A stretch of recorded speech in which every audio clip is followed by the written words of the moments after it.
በኢራን በአሜሪካና በእስራኤል መካከል እየተደረገ የሚገኘው ጦርነት ያበቃና የተቋጨ ቢመስልም ነገርየው ግን ገና የተጀመረ መሆኑን የሚያሳብቁ በርካታ ሁኔታዎች እየወጡ ናቸው። ወይም ደግሞ ያን የሚያሳብቁ መረጃዎች በስፋት እየወጡ ይገኛሉ። ኢራንም ጦርነቱ እንዳላበቃ የሚገልጹ መረጃዎችን እያወጣች በመሪዋ አያቶላ አሊ ካሚሊ ላይ የበቀል እርምጃዎቿ ደማቸውን ደመከረብ ሆኖ እንደማይቀርና ደማቸውን እንደምትመልስ በየአደባባዩ እየዛተች ትገኛለች።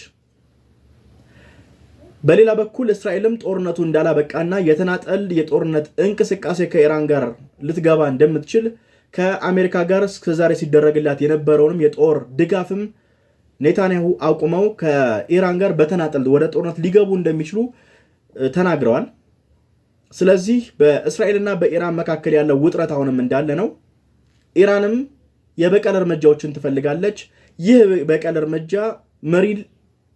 መሪዋ በተገደሉባት አያቶላ ካሚሊ ምትክ የኔታንያሁንና የትራምፕን ነፍስ የምትፈልግ ትመስላለች።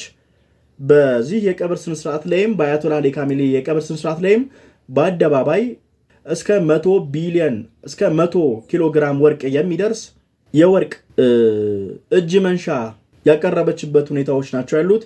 እነ ጋሊባፍም በዚህ የበቀብር ስነስርዓቱ ላይ በሚያደርጓቸው ንግግሮች በሙሉ የሚናገሩት ንግግርና ስሜቶቻቸው አሁንም ከእስራኤልና ከአሜሪካ ጋር እንዳልጨረሱና ይልቁንም የበቀል እርምጃ ለመውሰድ እንደሚፈልጉ የሚጠቁሙ መረጃዎች ናቸው እየወጡ የሚገኙት። እንግዲህ ኢራን በዚህ ጦርነት ከ300 ቢሊዮን ዶላር በላይ ለመልሶ ግንባታ አግኝታለች። ትራምፕ ይህን ጉዳይ ቢያስተባብሉም ምክትል ፕሬዝዳንታቸው ጄዲ ቫንስ ግን ልክ ነው፣ ለመልሶ ግንባታ አሜሪካም የምትሳተፍበት መዋጮ በአረብ ሀገራትም ጭምር የሚካተቱበት ወደ 300 ቢሊዮን ዶላር እናዋጣለን ብለዋል።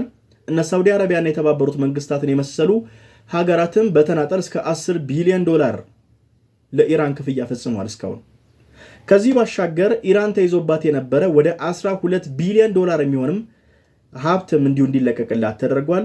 በሆርሙዝ ላይ የበላይነቷን ከኦማን ጋር በምክክር እንደምትይዝም የተገለጠበት ሁኔታዎች ናቸው ያሉት። ይህ ሁሉ ኢራን አግኝታ ግን አሁንም ጦርነቱን እንዳልጨረሰች አሁንም የሚቀሩ ነገሮች እንዳሉ እየተገለጸ ባለስልጣናቶቿም እየተናገሩ ይገኛሉ። እነዚህን ጉዳዮች በስፋት እናያቸዋለን። አብራችሁን እንድትቆዩ ጋብዛችኋለሁ። እስከ መጨረሻው ድረስ ቻናላችንን ላይክ፣ ሼር፣ ሰብስክራይብ ያደርጋችሁ አብራችሁን ቆዩ። ሊዮኒውስ ኢራን በእስራኤልና በአሜሪካ መካከል እየተደረገ ያለው ጦርነት ያበቃ ቢመስልም ኢራን ግን እንዳልጨረሰች፣ ጦርነቱ ገና እንዳላበቃ የሚጠቁሙ መረጃዎችን እየሰጠች ወይም ደግሞ ዛቻዎችን፣ ማስፈራሪያዎችን እየሰጠች ትገኛለች። ኢራን በጦርነቱ ከ300 ቢሊዮን ዶላር ለመልሶ ግንባታ አግኝታለች። 12 ቢሊዮን ዶላር በተለያዩ አገራት በአውሮፓና በአሜሪካም ጭምር የተያዙባት ሀብቶች እንዲመለሱላት አድርጋለች። በሆርሙዝ ላይ ከኦማን ጋር በመሆን የበላይነት ቁጥጥር እንዲኖራትም ያደረገችበት ሁኔታዎች አሉ። ይህ ሁሉ ሆኖ ግን ኢራን አሁንም ለበቀል እየተዘጋጀች መሆኑን፣ ጦርነቱን እንዳላበቃ የሚገልጹ መረጃዎች አሉ። ምናልባት አሁን በሚደረጉ የሰላም ስምምነቶች ጦርነቱ ያበቃ ቢመስልም ነገርየው ግን በእግር ኳስ ውስጥ የ45 ደቂቃ ጨዋታ ተደርጎ የ15 ደቂቃ ረፍት እንደሚደረግ ሁሉ በኢራን በእስራኤልና በአሜሪካ መካከል ያለው ጦርነትም ልክ በዛ 15 ደቂቃ ውስጥ ያለ የሚመስል ሁኔታዎች ናቸው ያሉት። ትራምፕም ዛሬ ሌሊቱን በሰጡት አንድ ጋዜጣዊ መግለጫ ላይ ለኢራናውያን የአንድ ሳምንት ረፍት ሰጥተናቸዋል የሚል አስተያየት ሰጥተዋል። ይህን ጉዳይ መነዝረዋለን። ኢራን አሁንም ለበቀል እየተዘጋጀች ነው ያለችው። በአሜሪካና የእስራኤልን መሪዎች ለሚገሉ ማንኛውም አካል እስከ 100 ኪሎ ግራም ወርቅ ድረስ የካሳ ክፍያ ወይም ደግሞ እንደማበረታቻ እንደምትከፍልም በየአደባባዮቹ እየተሰሙ ነው ያሉት። ከዛም ባሻገር እነ ጋሊባፊም በግልጽ ጦርነቱ እንዳላበቃ የመሪያቸውን የአያቶላህ አሊ ካሚኒን ደም እንደሚመልሱ፣ የበቀል እርምጃዎች እንደሚወስዱ በተደጋጋሚ እየገለጹ ይገኛሉ። በቀብር ስነስርዓቱ ላይ ወደ አደባባይ ወደ ቴሄራን አደባባይ የሚወጡ ኢራቅና ኢራናውያንም በ20 ሚሊዮን የሚቆጠሩ ናቸው። አደባባዩን ሞልተውታል። እነዚህ ኢራናውያንና ኢራቃውያንም ወደ ቴሄራን ሲወጡ የቀይ ባንዲራ ይዘው ነው እየወጡ ያሉት። የቀይ ባንዲራ ማለት በሺያ ወይም ደግሞ በአካባቢው ባለው የባህላዊ እንቅስቃሴ ውስጥ የበቀልን መጠየቅ፣ ደምን የመመለስ ጥያቄዎች ናቸው። በኢራንም በዚህ በቀብር በሚደረግባቸው በተለያዩ ጎዳኖችም የቀይ ባንዲራዎች እንዲውለበለቡ እየተደረጉ ይገኛሉ። ይህም ጦርነቱ እንዳላበቃ ኢራን ጦርነቱን እንዳልጨረሰች እየገለጸች ትገኛለች። ኢራን ብቻ ሳይሆን እስራኤልም ጦርነቱ እንዳላበቃ ገና ከዚህ በኋላም እንደሚዋጉ ኔታንያሁ በተደጋጋሚ እየገለጹ ይገኛሉ። ምናልባት በዚህ ጉዳይ ላይ ኔታንያሁና ትራምፕ ያለመግባባት ሁኔታዎች እየታዩ ነው ያለው፣ ወይም ደግሞ ያለመግባባታቸው ሁኔታ በአደባባይ እየተመለከትን ያለ ነው። ኔታንያሁ ከኢራን ጋር ያላቸውን ጦርነት ሳይጨርሱ ዳግም ከቱርክ ጋር የጦርነት አዝማሚያዎችም ቀጣይ ታርጌታቸው ቱርክ መሆኗን እየገለጸ ይገኛል ኔታንያሁ።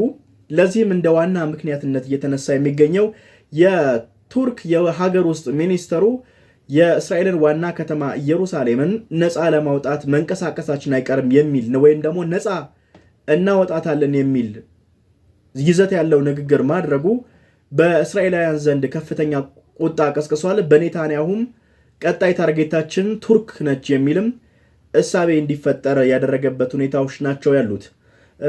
ትራምፕ ሌሊቱን በሰጡት አንድ ጋዜጣዊ መግለጫ ላይ መሳሳታቸውን አምነዋል። ኢራናውያን ይህን ያህል አያቶላህ አሊ ካሚኒን እንደሚወዱ እንደሚያፈቅሩ አላቅም ነበረም። ይልቁንም ለኢራናውያን የአያቶላህ መንግስት ሸክም እንደሆነ ነበረ ማስበው። ነገር ግን አሁን በቀብር ስነስርዓቱ ላይ ምን ያህል አያቶላህ አሊ ካሚኒ በኢራናውያን እንደሚወደዱ አይቻለሁ፣ ተመልክቻለሁ። በዚህም ተሳስቻለሁ ብለዋል። ነገር ግን ትራምፕ የተሳሳሱት በዚህ ብቻ አይደለም። ኢራን ያላት አቅም ያላት የጦር አቅምን የወሰዱት ግምት ላይም ተሳስተዋል። ሲአይኤን የመሰሉ ተቋማት ጦርነቱ ከመጀመሩ 3 ወር ወይም ደግሞ 3 ወር ቀደም ብሎ ጦርነቱ እንደተጀመረና ለዚህም የትራምፕ ውሳኔና የእስራኤል ችኩልነት ወደዚህ ጦርነት ወይም ደግሞ ያለ ዝግጅት አሜሪካ ወደ ጦርነቱ እንድትገባት እንዳደረገ ሲገልጹ የነበረበት ሁኔታዎች ናቸው ያሉት። ኢራንም አሜሪካና እስራኤላውያን ከጠበቁት በላይ በመሳሪያም በቴክኖሎጂም በህዝባዊ አንድነትም ጥብቅ መሆናቸውን አሳይተዋል። በቀብር ስነስርዓቱ ላይ ከ20 ሚሊዮን በላይ ኢራናውያን ወደ አደባባይ ወጥተዋል። ከኢራቅም እንደዚሁ በባህርና በእግር ተጉዘው ወጥተዋል። ለእነዚህ ዜጎችም የሀገሪቱ መንግስትና ህዝቡ የተቀቀለ እንቁላልና ሩዝን በአደባባይ የማከፋፈል ስራ እያከናወነ ይገኛል። ምናልባት አያቶላህ አሊ ካሚኒ ቀብሯቸው ማስክሬናቸው ወደ ኢራቅም ተጉዞ ሽኝት ይደረጋል ተብሎ ነው የሚታሰበው። በዚህም እንግዲህ ከ40 በላይ የሀገራት ተወካዮችና ከ90 በላይ የሀገራት መሪዎች እየተሳተፉ እንዳሉበት ይታወቃል። ምናልባት ከዚህ የቀብር ስነስርዓት በኋላ እስራኤል፣ አሜሪካና ኢራን አዲስ የሆነ ነገርን ለዓለም ይዘው ይመጣሉ ተብሎ ተስፋ ይደረጋል።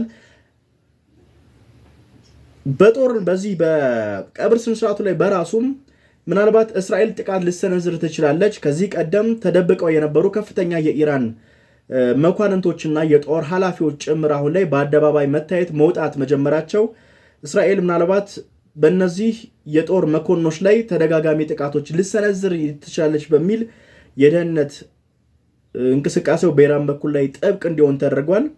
እነ ጋሊባፍም ወደ አደባባይ በመውጣት እስራኤልን የማስጠንቀቂያ ውርጅብኝ እያወረዱባት ይገኛሉ።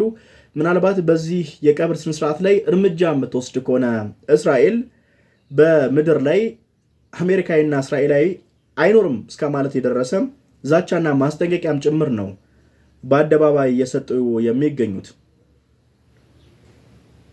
እነዚህ ነገሮች ተደማምረው ወዴት ሊያመሩ ይችላሉ የሚለው ጉዳይ አሳሳቢ ነው።